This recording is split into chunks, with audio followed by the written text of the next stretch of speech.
about him was his positive attitude. There will be a service in the weeks to come at his wife's choice. But he always had a positive attitude, I have to say. And it is true for all of us in our lives. Our attitude is a big thing about the difference about how we live this life.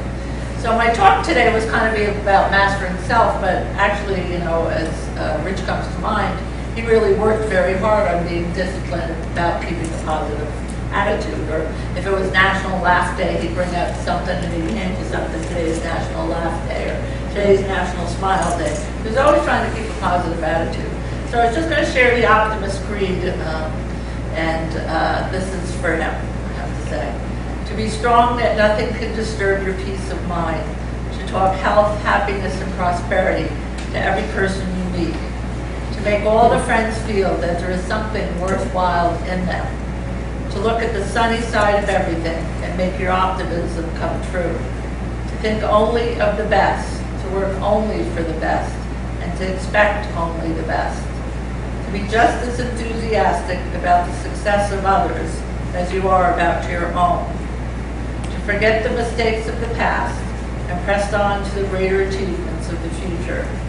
To wear a cheerful expression at all times and give a smile to every living creature you meet. To give so much time to improving yourself that you have no time to criticize others. To be large, too large for worry, too noble for anger, too strong for fear, and too happy to permit the presence of trouble. To think well of yourself and to proclaim this fact to the world, not in loud words, but in great deeds. To live in the faith that the whole world is on your side, so long as you are true to the best that is in you. The other thing which really loved was Lilydale, I have to say. He was excited as a kid in a candy box when you would see him walking the streets of Lilydale. So as sad as the transition is, I know the way he lived as he makes that transition. He's already passing out smiley stickers on the other side. It is truly who he was, I have to say. If we think about Rich, or if we think about ourselves, I think the vast amount of our lifetime is almost trying to sort ourselves out, I have to say. If it's like me, I have to say I'm going to be 60 next year, and I'm still working on mastering tons of different things, We're born into this lifetime with a light, our soul, our spirit, into a material world. And a lot of us lose ourselves into that material world, greed, things that come to us, and start to forget the spiritual side to us, I have to say. Spiritualism is certainly about progressing your own soul. And we can do that in little acts of kindness, to be careful in every thought, word, and deed. Or we end up with soul sickness. I'd have to say early in my life, 18, 19, 20, maybe to about 25, I was in soul sickness, I'd have to say. Not a lot of light there. Or definitely not about what the Father's plan, what the Creator's plan for this lifetime is about. Sorting myself out.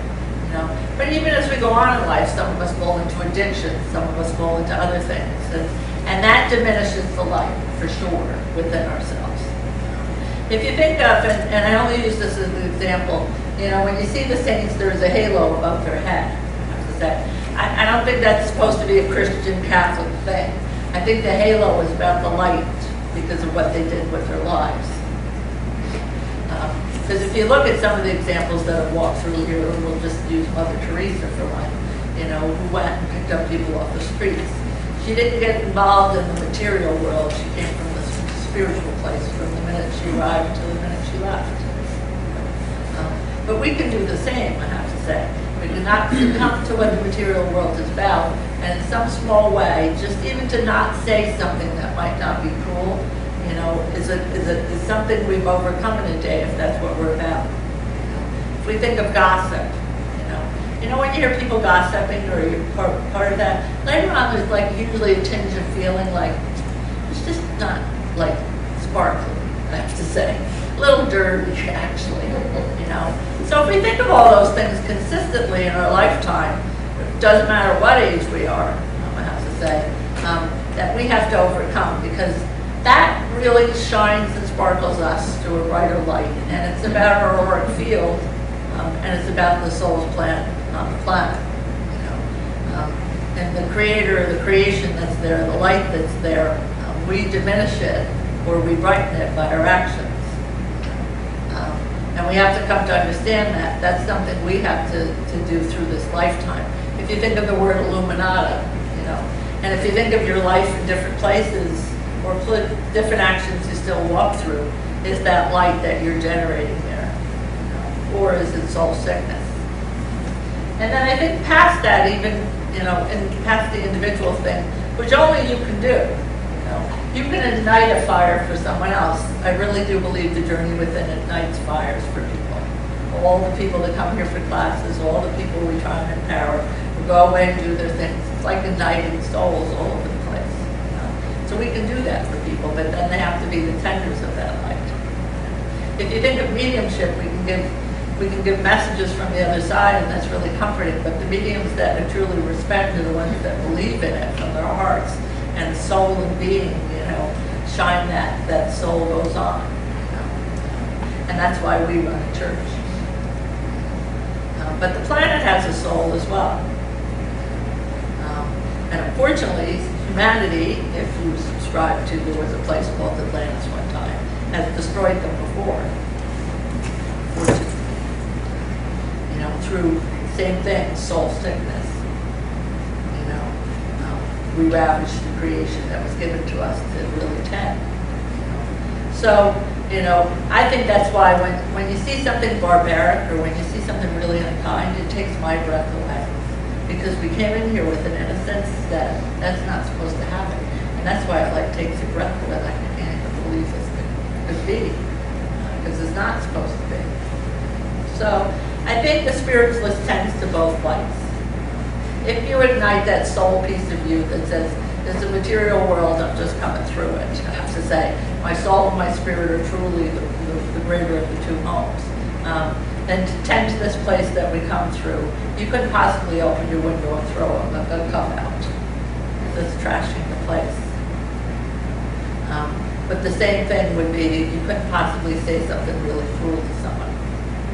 Because what you're really doing is only hurting your own light.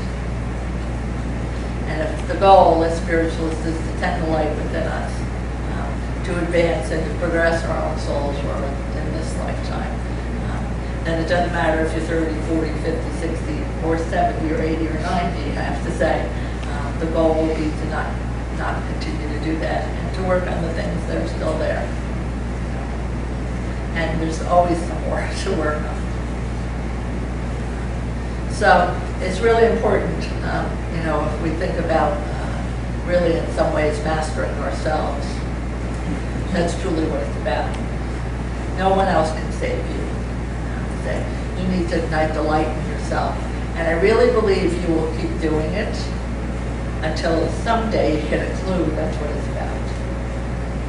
Unfortunately, through this planet, through circumstance, some people really have a real big challenge in that. If you've succumbed through addictions, if there's been pain, you've fed through addictions, and you've got to overcome that and find your way back, from soul sickness to light, But there are other people that do that with material things on the planet. But one of the greatest paths, I have to say, is the path to me through the healing, that takes place here, or the mediumship, which is love doesn't die. But that should ignite something in you that ignites something else. And then through every day of your life, we look at the things we could do differently. And if it's diminishing our light, or if it's to me just making it more, probably not a good term, but I'll use sparkly. Because when you meet someone that's truly spiritually alive, their auric field shines. They just do, because of the kindness that's there. And we've seen models walk the planet. Jesus, for one, Mother Teresa, Gandhi, we will take no weapons. So, but that's our individual, I think, path along the way. So the soul and spirit that's yours is significant, but it's really important. The planet as well has a soul, and that's only going to be as bright as the individuals that walk it. So if you think about your own life, if you think about carefully thought, word, and deed, And if you think about our friend Rich Dowling, who actually I really truly believe discipline himself to stay positive and a very good attitude every day, because that does take discipline. And he really attempts to do that. So those are my thoughts for today.